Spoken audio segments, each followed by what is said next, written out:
দেওয়ানবাগী, যে দেওয়ানবাগী কখনো নিজেকে আল্লাহ, কখনো নবী, কখনো পৃথিবীর শ্রেষ্ঠ মানবে নিজেকে উপাধি দিয়েছেন এবং ওনার ভক্তরা এগুলো সাদরে গ্রহণ করত, যা বলতো তাই মেনে নিত। এতদিন পারেনি, কেন পারেনি জানি না, কিন্তু এখন পেরেছে।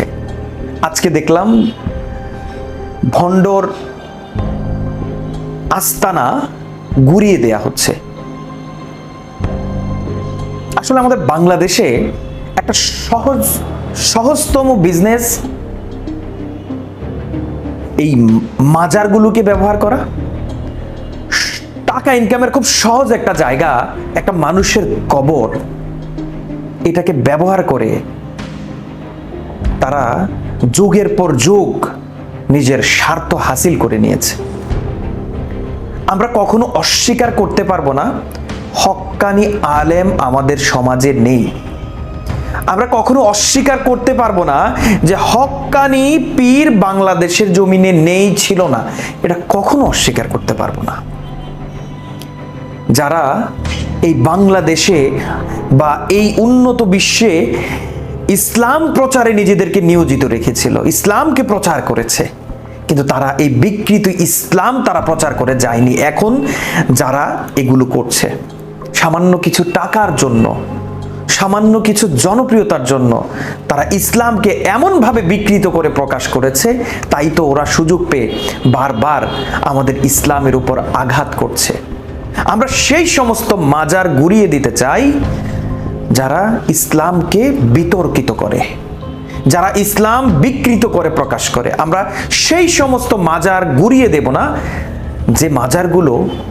যে মাজারগুলোতে শুয়ে আছে শ্রেষ্ঠ ইসলাম প্রচারকেরা, যারা ইসলাম প্রচার করতে নিজের জীবনটা পর্যন্ত বিসর্জন করে দিয়েছে। আমরা তাদেরকে শ্রদ্ধা করি, কিন্তু তাদের অনুসারীরা এগুলো কি করছে? তারা তো চলে গেছে পৃথিবী থেকে, কিন্তু তাদের এই কবর নিয়ে যে বিজনেস, এটা কোনোভাবেই চলতে দেয়া যায় না। আর এখন সময় এসেছে এই বিজনেস, এই ভিক্ষাবৃত্তি, এটার পাশাপাশি আমি মনে করি বাংলাদেশের এই যে ভিক্ষাবৃত্তি নামক বিজনেস, এটাকেও বন্ধ করা উচিত। কারণ এই বিজনেসের কারণে যারা সত্যিকারে অসুস্থ, যাদের অর্থের প্রয়োজন, যারা অর্থের কারণে দিন জীবন যাপন করতে কষ্ট হয়, তারা কোনোভাবেই উপকৃত হচ্ছে না।